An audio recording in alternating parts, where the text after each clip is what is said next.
इसके अंदर यस हो गया यार ये ठीक थैंक यू यार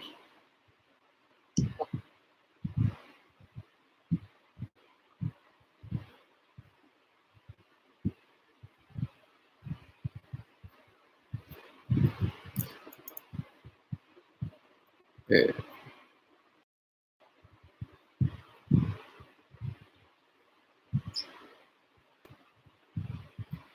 Uh, guys, just wanted to know that is my voice audible? That's all I'm asking right now. Just say yes if my voice is audible. Just write down in the comment section if my voice is audible. Yes. Uh, yes, indeed. Okay, fine. Good, good, good, good. Good evening, everybody. Today I'll be basically discussing about the geography test, the test three, which was regarding geography. The questions which I gave you to answer. Okay, there are only 14 people as of now, so let's just wait for a couple of people to join in, couple more. Then I'll start the session. Uh, in the meanwhile, if you have any doubts, please ask on the comment section. I'll answer a few of them. And once I find considerable people have joined in, then I'll start the session. Yes. So any question for now? Any question? Okay. Uh, no question as of now with respect to geography, with respect to the UPSC prep. No question whatsoever. Great.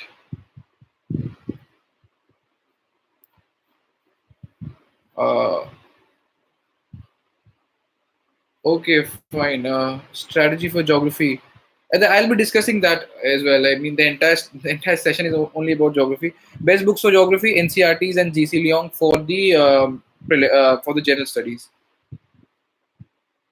Uh, Best book for geography. There is no best book for geography as such because geography is a vast subject. You need to have a lot of books, but for general studies, NCRTs and GC Leong will suffice. Uh, Anything else? There are 26 people as of now. Let's see if there are more. Books required for pre plus means I have actually left my book list in the page of the UPSC guide. So please check it out from there. Answer writing for geography. First, develop the knowledge of geography. Only then you can proceed with answer writing. First, I would say just try to get as much knowledge base as possible for the geography. Then you proceed with the answer writing. Map preparation will be based on the current affairs and daily revising your map based daily looking at the maps of India and the world. You have to be very creative when formulating the questions, like for example from where the tropic of cancer passes through, or from where IST passes through, or how many states are covered by Himalaya, so on and so forth. Yes, NCRT and GC Leong is enough for means examination. Whatever the questions which you will be getting, uh, they will be somewhat derived from these two books. So they will not be direct questions; they'll be derived. So if your basics are strong, I think you'll be able to answer them. Uh, anything else? How to study geography without coaching? Geography without coaching? Why? Having a right strategy, having good books. Not many books, but good books and limited books, and revising them constantly. Yes, Indian geography will be there in test number 3 of geography. For first two tests will only be for world geography. How to start with geography optional? First by reading the syllabus of geography optional, and then you proceed by consolidating your basics. Then going forward, I have given my book list. If you want the book list, I'll ask the UPSC guide to publish it separately on their page. I've actually shared my geography book list also. It's written on the core as well.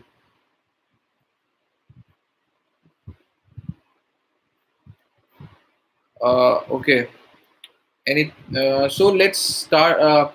I'm assuming that everyone over here have actually attempted the test because I'll be only discussing the questions which I gave in the test. So I'm assuming that every one of you have either gone through the test or have attempted it. If you have attempted it, that's very bad, very good actually. So that's the whole point, to discuss the question paper.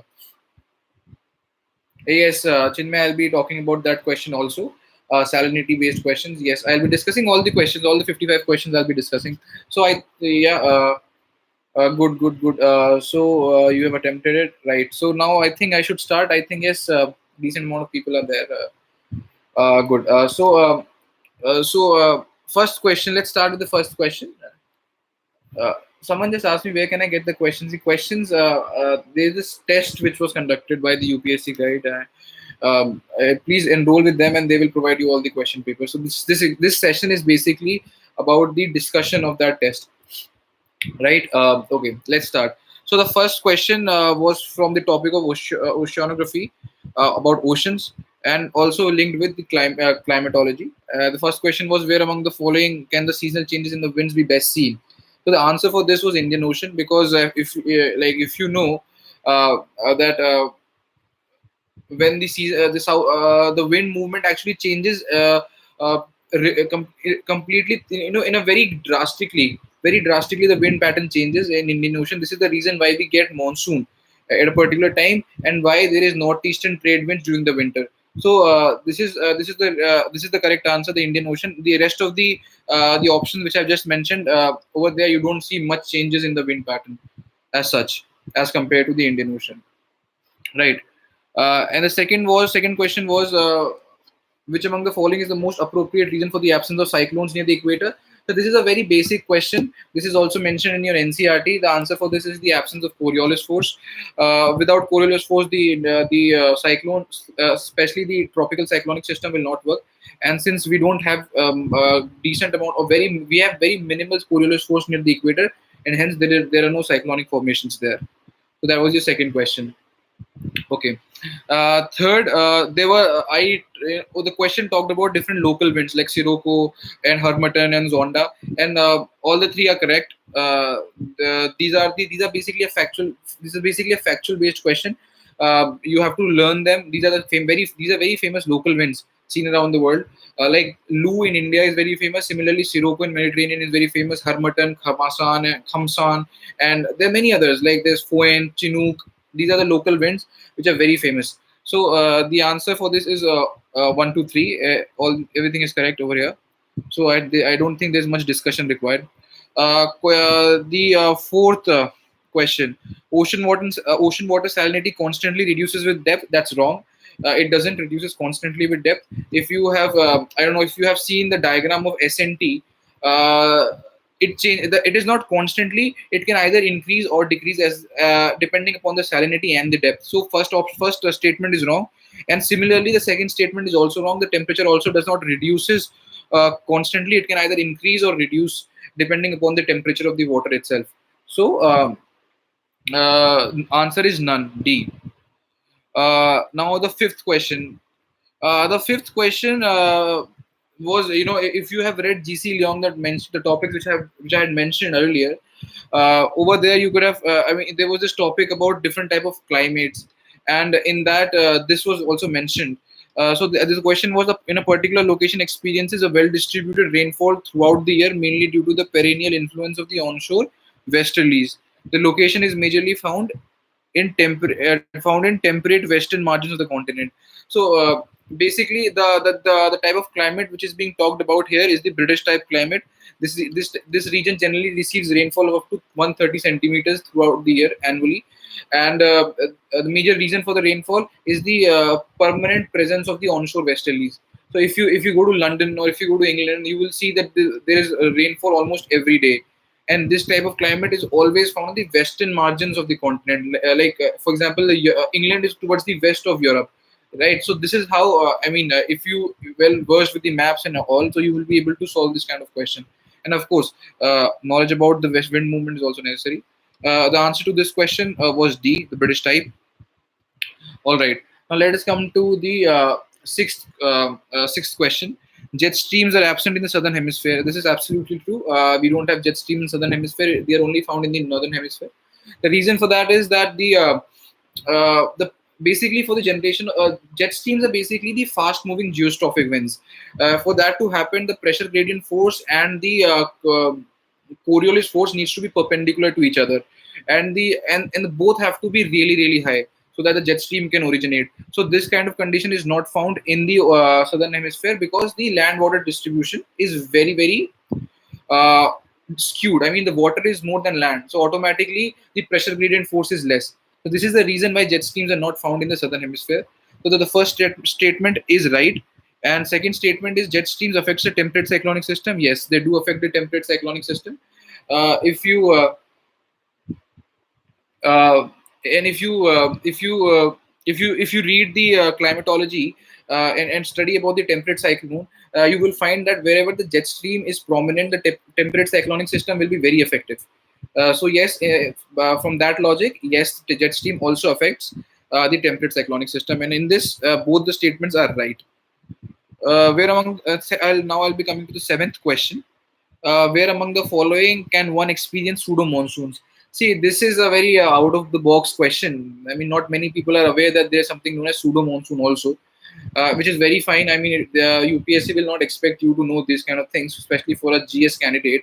But one should be ready for these kind of questions because, as per the recent trends of the preliminary examinations, the unconventionality has only increased. So this was the main reason why I have inserted this question. Talking about pseudo monsoon, I will give you a brief, a very.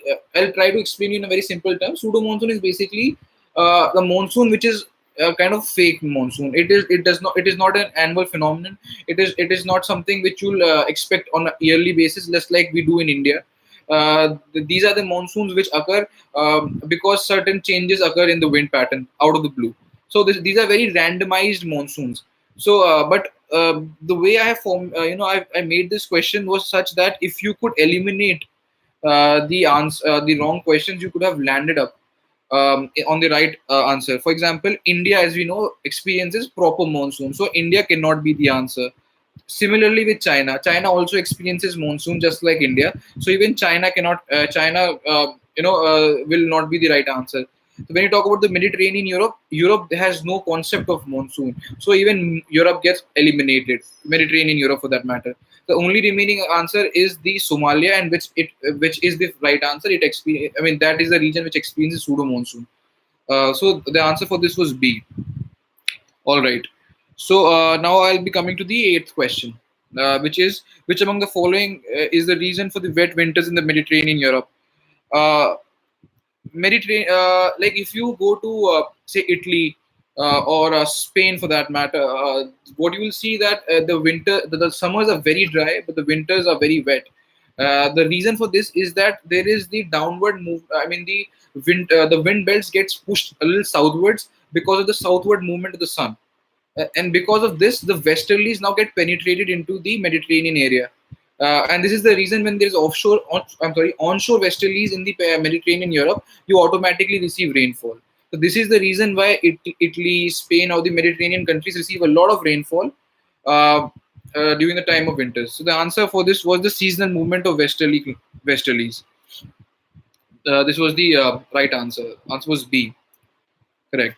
So, and this was actually one question which was also asked once in prelims of UPSC, if I can recall. I don't know which year, but it was once asked. Why do we have wet winters in the Mediterranean Europe? All right. So, I'll be moving to question number 9. Temperate cyclones are of longer duration as compared to tropical cyclone. Yes, that's a fact.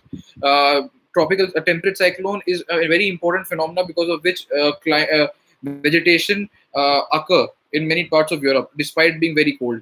That's the first statement is right. And second, both temperate and tropical cyclones are affected by trade winds. No, it's not. Only tropical cyclones are affected by trade winds. Temperate cyclones are not. They are affected by other wind patterns. They are basically something known as frontalizes, or formation of fronts, that you will study, or I don't know if you have studied or not, but the entire mechanism of temperate cyclone is very different from that of the tropical cyclone. Yes, temperate cyclone versus tropical cyclone. You should know the differences. So in this, the second statement is wrong and the first statement is right. For the ninth question, the answer was only A. All right. Now coming to the 10th question, which among the following may not be experienced during the time of El Nino? So see, this was I believe this question required some attentiveness while attempting, because the first option was bad monsoon in India. So that's wrong actually. El Nino does not guarantee a bad monsoon in India. Monsoon may be good or may not be good. Uh, so the first A is wrong. Drought in so I mean the talking about the question, I mean, may not be experienced in that sense. A was the right answer. Like I'm sorry if I'm confusing you, but for the 10th the right answer was A, because it is not necessary that in El Nino the bad experience or bad monsoon will be experienced in India. So the right answer was A. In the rest of the things, B, C, and D, which is the forest fires in Indonesia, wetter conditions in Atacama Desert, and drought in Eastern Australia, they all will be experienced during the times of El Nino. But A may or may not be experienced. So the A was the right answer. Uh, yeah, right. So fine. Now I'll be talking about the 11th question, which is which among the following is the major cause of heating up the atmosphere? So in this, the answer is the long wave terrestrial radiation. As you all know, during the night time, the Earth emits a lot of heat back to the atmosphere, and that is the main reason uh, why the atmosphere gets heated up. So the answer for this was A. Now the 12th question. This is a factual question. Where are doldrums located? Uh, the answer to this is near the intertropical convergence zone, near the equator. So the answer for 12th was also A. Chinmay, you just asked me that we have bad monsoons. Well, during El Nino, it is not 100% certain. Like, it's not guaranteed that we'll always have a bad monsoon. El Nino doesn't guarantee it. Yes, chances are that you'll have a bad monsoon, but it's not necessary. So that is the reason why I, framed the question in such a way. All right. Now talking about the 13th question, which among the following is not the major reason for the movement of winds? The answer. This is a very simple question, even if you don't know, because the answer, the de-revolution of Earth makes no sense to be, affecting the wind pattern. You know, makes no sense. Affecting the movement of wind. So the answer to this was D. The revolution of the Earth. That is the answer for that. The 13th question, which among the following is not the major? So I've done. Okay, 14th one. Urban heat island effect result in the development of the localized cell. Yes, if you have studied the urban heat island effect, there is a localized cell, air cell, which develops in near the center of the city. So that the first statement is right. And urban heat island effect also increases the convection. Yes, it does. Like, convection basically means upward movement of the air. Like, whenever the ground is heated, automatically the air will tend to rise upwards. This is how this is the reason why I'm digressing from the issue, but because of the excessive convection, the air tends to rise further upwards, and this is the reason why the tropopause is at a very higher height near the equator as compared to the poles. So yes, during the urban heat island effect, the convection also increases as well as the localized cell develops. So both the statements are right in 14th question. Now coming to the 15th question, which of the following condition is or are conducive for the formation of tropical cyclones? Uh, in this large and continuous supply of warm and moisture, yes, it is also important. Strong Coriolis force, yes, it is important. And lastly, inflow of air at the upper level of troposphere, yes. Both all the three statements are right. So if you like, I mean, this is basically the mechanism of tropical cyclone. And I have given you the options which I have provided were the basic three requirements which needs to be fulfilled for the formation of cyclone. So all the three statements over there are right. Someone just asked me, is convection or convergence are two different concepts with respect to wind? Yes, convergence means like this: two move when two air masses converge, and convection means upward movement of the air. These are two different concepts. Correct. All right. Convection also, to further elucidate on that, convection also results into the low pressure area because the air is rising upward, so a vacuum is being created. So a low pressure area, right? Good, fine. Then coming to the 16th question, what are the causes of low pressure in the equatorial region? High temperature, yes. Air convergence, yes. High humidity. Well, high humidity as such will not, high humidity does not have direct relevance as it when it comes to a low pressure area. But yes, the air convergence and high temperature are the two major reasons. So one and two for this. 17th question. See, it's a factual questions written in each and every NCRT. Which is more, argon is more, carbon dioxide, neon, helium. So I don't think there's any much discussion required on that. So I'll not discuss this. It's a fact-based question. 18th question. Which of the following factor is not associated with the insolation or the surface of the earth? Uh, Not associated with the insolation of the earth. So I mean, over here, the rotation of the see rotation is. I'll basically be telling you the concepts, the answers you will automatically get because I've also already provided the answer key. So in this, the in this, wait, 18th question, wait. The answer for this is of course none of the above, because the way the question is formed or framed, the answer would be none of the above. But you need to understand that insolation is affected by these three things: the rotation of the earth on its axis, angle of inclination of the sun rays, and transparency of the atmosphere. Right, these are the three major factors which affects the insulation. If you study the topic of heat budget, then you'll understand how the despite having different let's say amount of insulation at different period of time, the total amount of heat received and heat emitted out remains the same. So these are the three major reasons for which because of which the heat budget remains always equal or balanced. See, that is rotation of the earth's axis, and angle of inclination. I mean, with respect to angle of inclination, I mean, if you're standing at the poles, the sunlight will be slanting in nature. If you're standing at the equator, the sun rays will be perpendicular to you, or very direct in nature. So the effectivity at the equator will be more.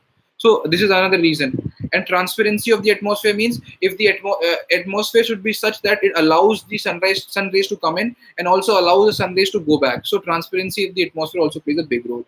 Right? So all the three statements are correct. Right. Now coming to the 19th question. Consider the following statements regarding the geostrophic winds. They are found in the northern and southern hemisphere. Correct. They are found. They blow from the high pressure to low pressure areas. No, they do not. They flow parallel to the isobars. They have nothing to do with the high pressure and the low pressure area. Geostrophic winds always flow parallel to the isobars. And isobars are the imaginary lines which joins two places of equal pressure. That is known as the isobars. So they do not blow high from high pressure to low pressure. So second statement is wrong and the first statement is right. And coming to the 20th question, which of the following statements are not correct? Southern oscillation is a seesaw pattern of pressure changes in Indian Ocean, Atlantic Ocean. No, that's wrong. It's between Indian Ocean and Pacific Ocean. That's the first thing. And so that is also incorrect. El Nino occurs more frequently than La Nina. That is a fact. The El Nino occurs more frequently than La Nina. That is right. Effect of El Nino can be neutralized by other phenomena. Yes. The El Nino can be neutralized by phenomena like Madden-Julian oscillation, Indian Ocean dipole. So these are the things which can actually neutralize or reduce the effectivity of El Nino. So this statement is correct. So there is no relationship between El Nino and Southern Oscillation Index. This is also wrong. There's a very important relationship between El Nino and Southern Oscillation Index. This is the reason why it is known as ENSO. El Nino plus Southern Oscillation, which is known as ENSO. So that is how it is. So I just explained you different statements I've just mentioned. The answer for this I've already given. You might be knowing. 21st question. Which one of the following ocean current is found in the southern hemisphere? Oyashio, West Wind Drift, Gulf Stream, Crane Reese current. It's a fact-based question. If you've looked at your atlas, you would be knowing it. The answer to this is B, West Wind Drift. The answer for 20th, if someone is asking, it's D. The answer is D. There is no relationship between El Nino and Southern Oscillation Index. Answer for 20th is D. Answer for 21 is actually B. 21 is B. And coming to 22nd question, which among the following areas can be considered good for the fishing? All the first three are right. Mixing of the warm and cold ocean currents, that is right. Then downwelling zone is also right. Mangrove ecosystem, very conducive for the for the breeding of fishes. So 1, 2, 3 are right. Upwelling zone, there is no sense. There we don't find any fish. I'm sorry, downwelling is wrong. Downwelling, you don't find any fishing grounds. Upwelling zone, you find fishing ground. I'll tell you the reason why. Down in up when there's an upwelling zone in the ocean, all the rich nutrients from the ground, from the base of the ocean, come upwards. So this is the reason why fishes come near to that zone and they breed. They mate together and more eggs are laid. So this is the reason why the upwelling zones are very conducive for the fishing ground. So upwelling is right, mangrove ecosystem is right, and mixing zone of warm and cold ocean current is right. So 23. Now coming to the 23 question number 23. Which among the following is not the main factor which regulates the ocean water salinity? The answer for this is D. Answer is D. uh, Human imprints, because it human imprints affect salinity, but not to a very great level. It's a very minute level, but it's not a major regulator. So the answer for this is D, 23D. Now I'll be coming to answer question number 24. Which among the following factors affects the movement of ocean currents? Earth's rotation, yes, it does. Gravitational force, yes, with respect to the north equatorial current and south equatorial current. So gravitational force also. Air currents, definitely. This can be seen in the Indian Ocean also. And continental landmass, yes, because it leads to the divergence of the ocean currents. Because of the continental landmass, only the direction also gets decided to some in many times, in many a times. So all the four statements are right. All right. Now, 25th question. Climate change is also a natural phenomenon. Yes, it is a natural phenomenon. Many reasons. There are many reasons. Many natural reasons for which climate change can occur. For example, volcanism is one of the reasons. First is that. Second, intensity and magnitude of climate change varies on Earth. Absolutely, it does. The effectivity of climate change in India might be very high, and the magnitude will also be very high as compared to say Kazakhstan or say Iceland for that matter, because there are two different. The location varies and the temperature varies and everything varies. So these are the two things.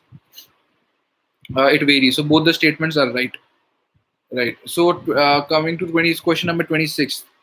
Which of the following is incorrect about tides? So the answer first I'll tell you the answer for this.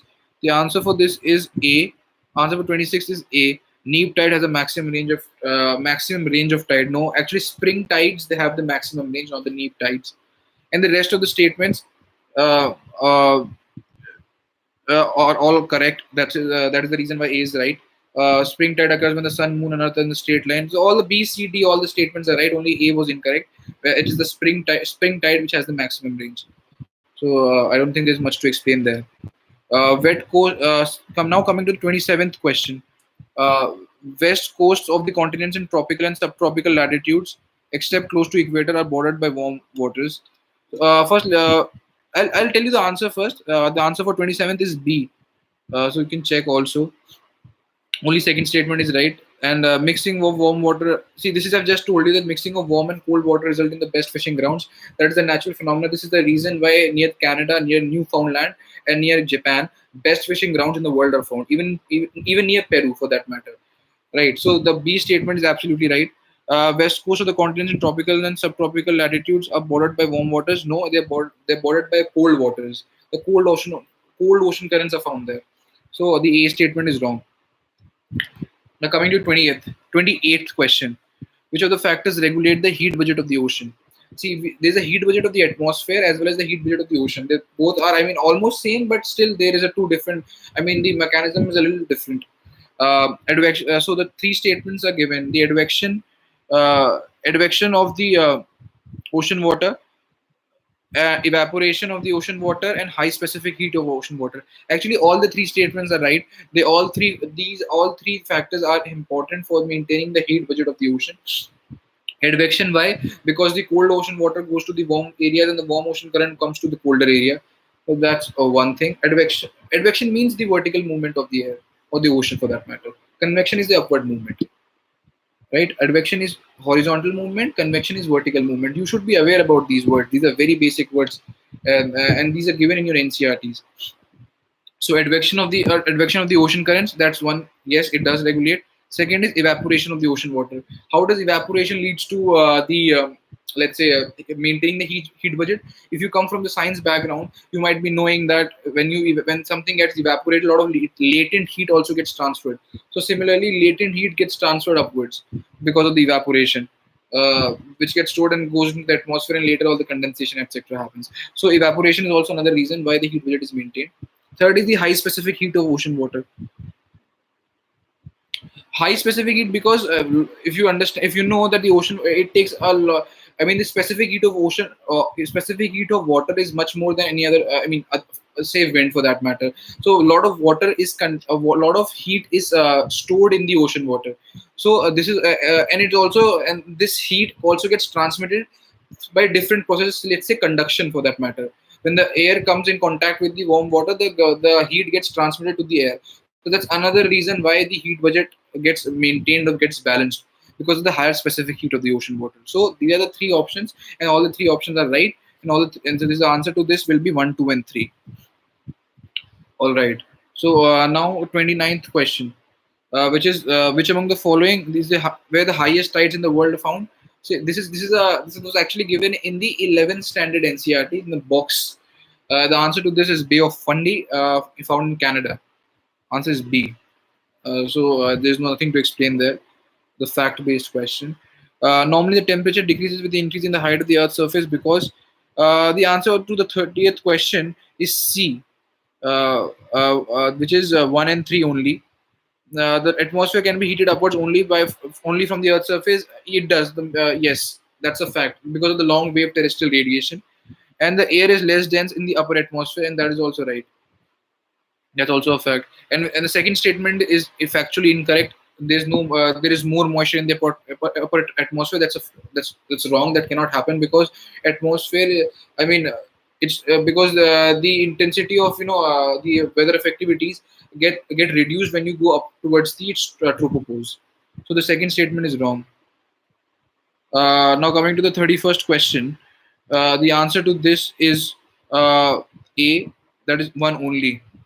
The thermal difference between the land and water. The annual range of temperature in the interior of the continent is high as compared to the coastal areas.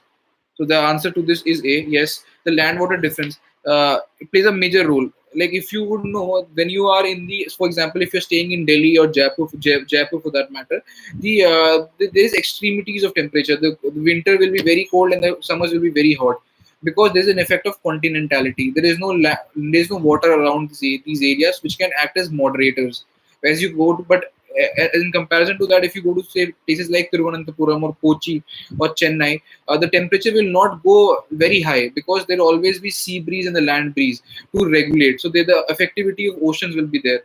So this is one of the reason why the range of temperature varies depending upon the location of the cities in relation to the water bodies. Correct.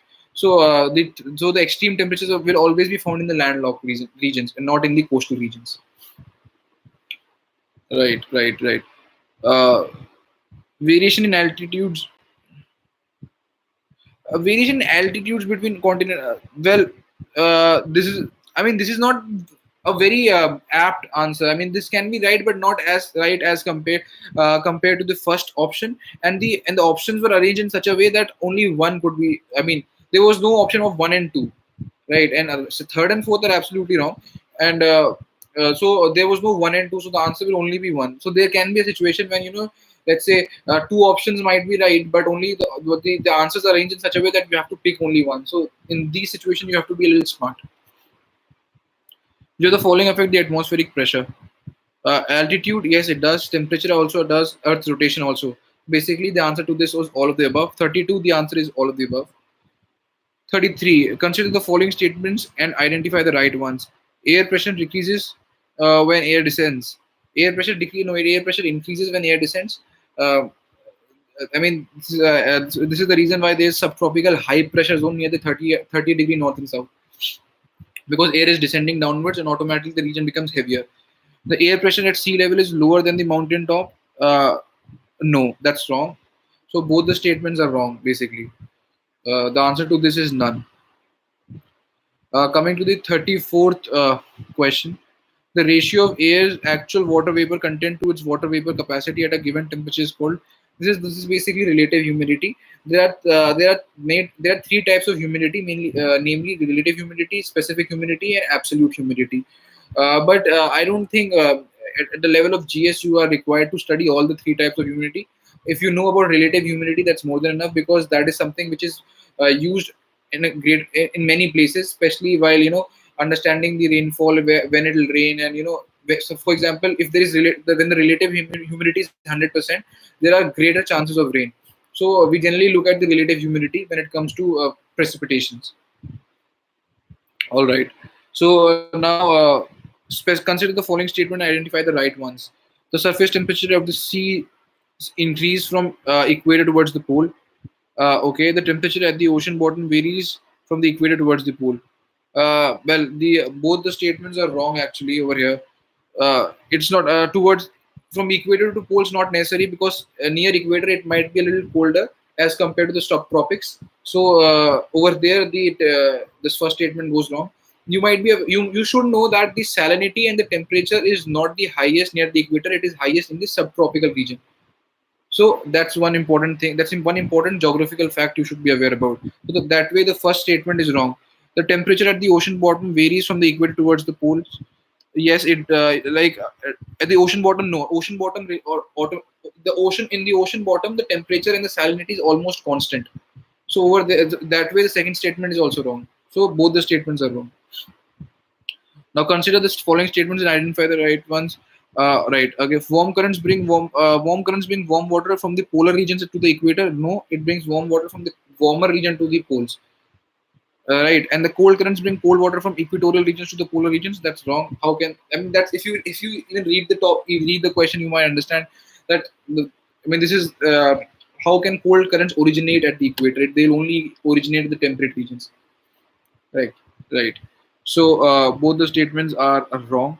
Consider the following statements and identify the right ones. The high tide is caused because the sun, moon work in the opposite direction. No, for the high tide to occur, they need to occur in tandem. So both sun, moon, and the earth are in the straight line, which is known as the Syzygy position.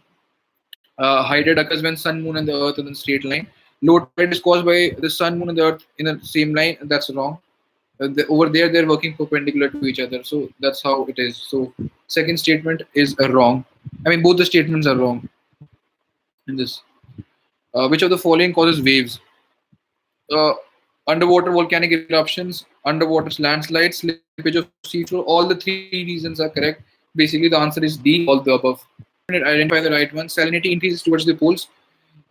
It does increase towards the pole, and as you go upwards, but from equator to you should understand that the difference between the salinity at the equator and the subtropics, there's a difference there. And salinity is minimum at the tropics, which is wrong. It is maximum at the tropics. As I've just told you, salinity is maximum at the maximum at the tropical level. The tropics means from 30 degree north to 30 degrees south, covering both your Tropic of Cancer as well as your Tropic of Cancer, Tropic of Capricorn, as well as your equator, the torrid region as they call it. Right, the salinity is maximum there. And the salinity increased. Okay, fine. Coming to the 40th question. Now these are the map-based questions which I've started from here. I don't know if these kind of questions. These are the type of questions which will be asked if they are asked in the paper. These kind of the kind of question which requires you to have a proper knowledge about the locations of different cities or different geographical features. So over here, which of the following city is the northernmost? The answer to this is Hanoi. Which is, wait, let me just check. Is it Hanoi or wait? Yes, the answer to this was Hanoi. Hanoi is in Vietnam. So if you look at the map, it is located in the northernmost region, right? So 40. The answer for 40 is A. Now coming to the 41st question, which of the country doesn't border the Caspian Sea? The answer to this is Uzbekistan, because Uzbekistan is a landlocked country. Even if you knew this much, still you could have answered the question. Uzbekistan is a landlocked country. It's actually one more fact for you guys. Uzbekistan is the largest landlocked country in the world. There's no country larger than Uzbekistan when it comes to being landlocked. Consider the following statement regarding the Strait of Gibraltar. It's a very famous strait, very famous historically also. If you study world history, you will know that once the Queen of England was stuck there, and if you have seen a television series named Crown, you'll also find that they also show that in Strait of Gibraltar, the Queen Elizabeth, the present Queen, was stuck there.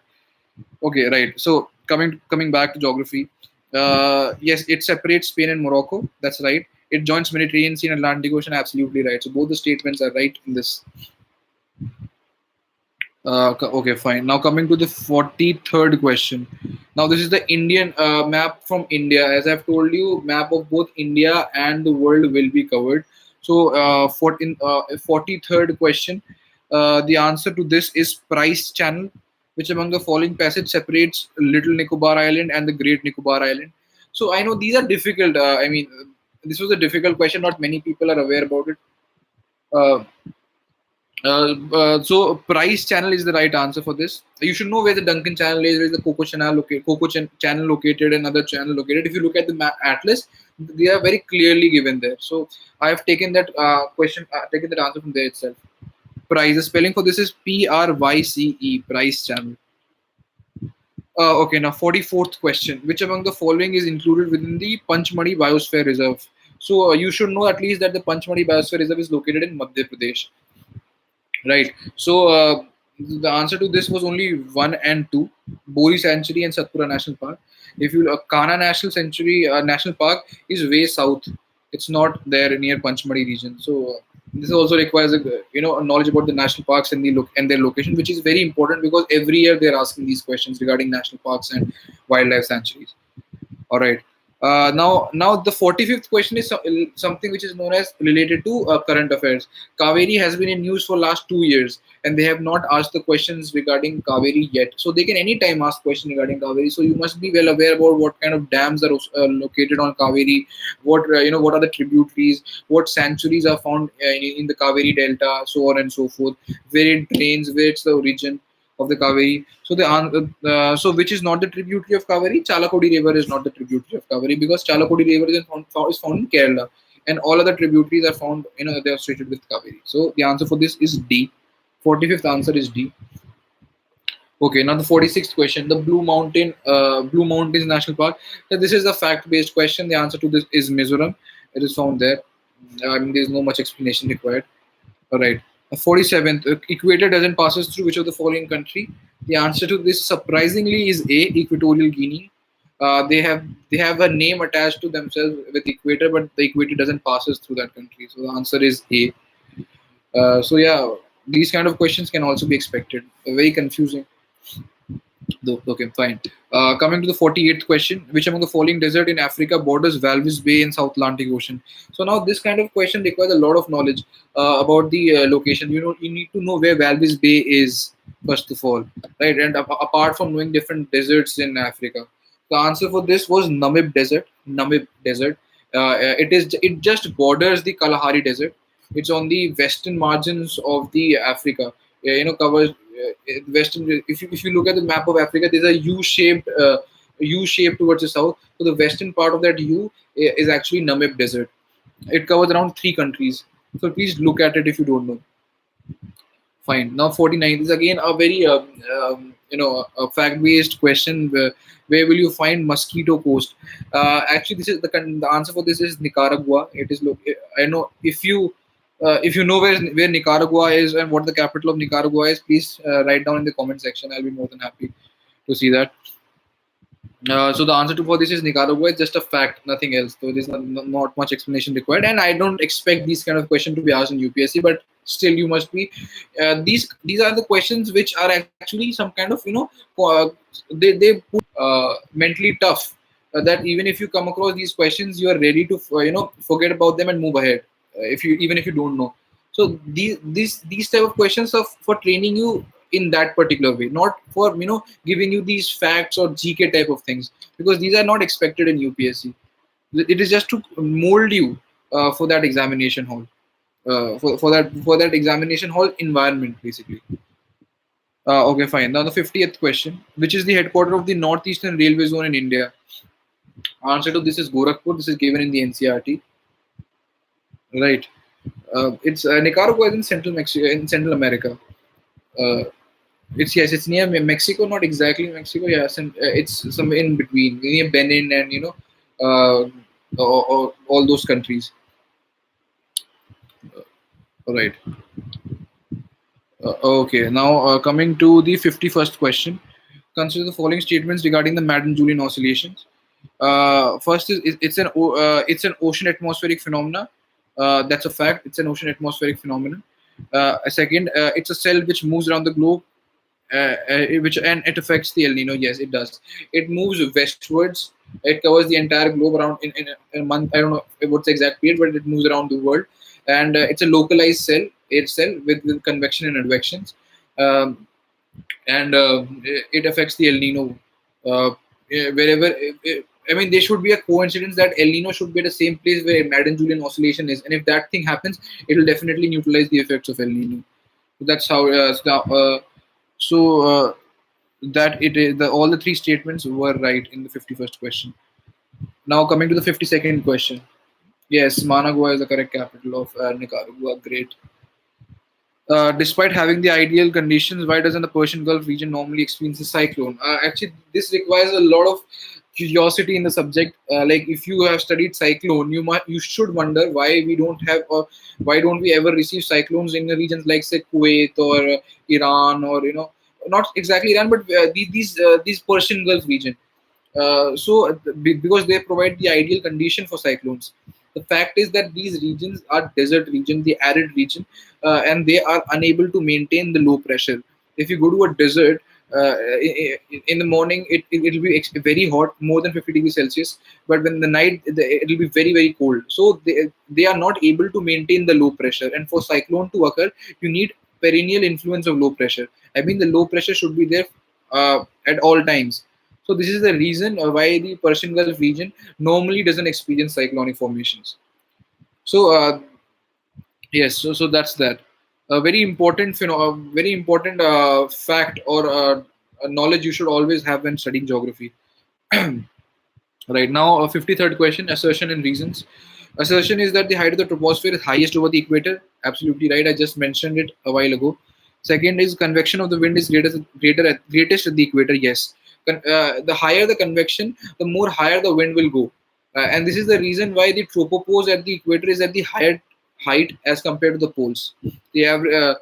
I don't exactly remember what's the height of the tropopause at the equator. Around 21 meters something. 21. I don't know what exactly remember. 21 kilometers or something. Just please check and tell me. All right. So in this, both assertion and reasons are correct. Coming to the second last question regarding steppies, they receive precipitation from the from warm fronts. Yes, steppies actually receive precipitation from warm fronts because the the warm front is basically a temperate cyclone which occurs in the higher latitudes. So when you have temperate cyclonic formation, you have precipitation. So they are receiving precipitation due to warm front, the steppe region. Right, and steppies, for that matter, if you don't know, these are found in the landlocked. They're found in the mid of the continents, the middle of the continents, completely landlocked in nature. So if you don't have a warm front, or if you don't have temperate cyclone, you will never receive any rainfall in this region. Very important. Second statement is they are one of the most fertile regions of the world. Yes, steppies are the most fertile regions of the world. If you go to the Kazakh plains or if you go to the prairies of US, these are the steppe regions, and these are known as the bread baskets of the world. So extremely fertile. I mean, I can give you more information also. They have Chernozem soils there. Chernozem soils are the most fertile soils in the world. So Chernozem soils and Xerozem soils. So these soils are found there, but it is beyond your scope, so you don't need to know them. I'm just giving you an additional knowledge. So these are very fertile in nature. And the last question is again the climate based question. This region receives approximately 75 centimeter of rainfall annually, mainly concentrated in the winter season, and summers are majorly hot and dry. Here, season shift in westerlies is quite stark. It's also famous for sclerophyll biome. The climate region is named as Mediterranean biome, a Mediterranean climate.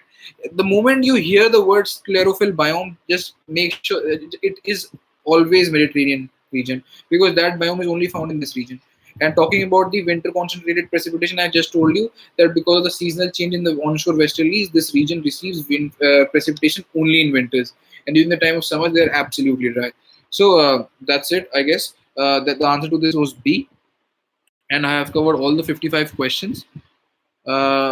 Yes, and right. So I think I've covered all the questions, given you different knowledge also, something much beyond the scope of this paper. If you have any doubt with respect to this, please ask, and then I will end the session. Anyone? Okay. All right. Thank you so much. All right then. Fine. I will. I will then end. Thank you so much uh, for listening to me. It was a long session. Thank you so much.